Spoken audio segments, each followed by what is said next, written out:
Jusqu'ici, on a étudié certains aspects de la poésie dans la Bible, comme la créativité des poètes bibliques et l'habileté avec laquelle ils se servent de la métaphore et du symbolisme. Ces poèmes nous embarquent dans une expérience qui consiste à méditer scrupuleusement sur les principes, en les abordant sous différents angles. Le plus grand recueil de poésie dans la Bible étant le livre des psaumes. C'est donc ce livre que nous allons étudier maintenant. Alors tout au long de leur histoire, les Israélites ont composé énormément de poèmes. Oui, ces poèmes étaient écrits par des sages, des rois, des prophètes israélites. Certains d'entre eux étaient chantés par les chorales au temple de Jérusalem, alors que d'autres servaient de livres de prière pour les familles au sein même de leur foyer. Et au fil des siècles, les poèmes les plus importants et les plus courants ont été compilés pour être lus ou chantés lors des occasions spéciales. Je connais bien les livres de poésie, particulièrement ces grands recueils rassemblant les meilleurs poèmes, que je peux parcourir pour en sélectionner quelques-uns parmi mes préférés. Mais le livre des psaumes n'a rien à voir avec ce type de recueil, car chacun de ces poèmes a été brillamment conçu et situé dans un ordre précis, de manière à fluidifier l'histoire du livre du début à la fin. En fait, les psaumes racontent toute l'histoire de la Bible en poésie, en te transportant dans un temple littéraire. Un temple littéraire ? Tout à fait, avec d'abord le tabernacle, suivi du temple de Jérusalem, où tout l'Israël antique se rendait pour communier avec Dieu. Dès l'entrée, on avait la possibilité d'admirer un peu partout des œuvres d'art et un certain type d'imagerie. On pouvait voir aussi des prêtres exécuter leurs rituels et entendre monter des chants et des prières. Le tout symbolisait le règne de Dieu établi sur le monde à partir de cette montagne où on se retrouvait comme dans son salon. Donc le temple servait à la fois à demeurer dans la présence de Dieu et aussi à s'imprégner de l'histoire de son royaume. En effet, essaie maintenant d'imaginer le degré de traumatisme subi par les Israélites quand les Babyloniens ont envahi Jérusalem, pillé et brûlé leur temple, pour ensuite déporter plusieurs d'entre eux en exil. Ah ouais ? Où peuvent-ils aller désormais pour rencontrer Dieu, commémorer leur histoire en chansons et prier comme il se doit ? C'est là que le livre des psaumes prend tout son sens. C'est un livre de prière qui, pour les exilés, sert de temple virtuel. Ils font corps avec les psaumes pour rencontrer Dieu et pour revivre en poésie l'intégralité de l'histoire biblique du royaume de Dieu alors qu'elle leur est chantée.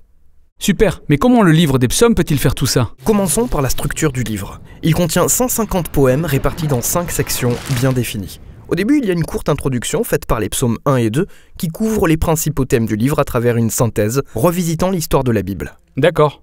Le psaume 1 revient sur le jardin d'Éden et sa rivière de vie. Oui, c'est là que Dieu a placé l'humanité dans un temple sous forme de jardin. Et c'est là aussi que les humains décident de définir le bien et le mal à leur convenance, et se retrouvent chassés du jardin. Mais le premier psaume dresse le portrait plein d'espoir d'un humain juste et droit qui prend son plaisir dans la sagesse de Dieu, appelée la Torah ou l'enseignement. Cette personne est semblable à l'arbre de vie du temple-jardin. Et elle porte constamment du fruit parce qu'elle est enracinée dans la rivière de vie fournie par Dieu. C'est magnifique. Mais de qui s'agit-il ? Souviens-toi de cette histoire de Genèse, où suite à la rébellion insensée de l'humanité, Dieu a fait une promesse.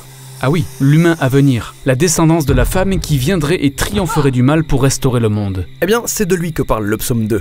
La promesse de Dieu qu'un roi sera issu de la lignée de David. Et on l'appellera le fils de Dieu et aussi le Messie. Dieu l'établit pour exercer la justice sur le mal humain, pour ensuite restaurer la paix et le royaume de Dieu sur les nations. Donc les psaumes 1 et 2 couvrent bien tous ces thèmes principaux. Oui, et ils sont par la suite développés dans les 5 sections du livre.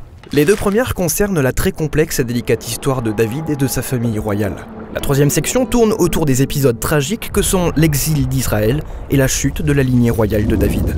Ensuite, les 4e et 5e sections ravivent l'espoir de l'avènement du Messie, d'un nouveau temple et du royaume de Dieu accessible au terme de l'exil. Et pour finir, le livre s'achève sur une conclusion en 5 parties qui loue Dieu pour sa fidélité.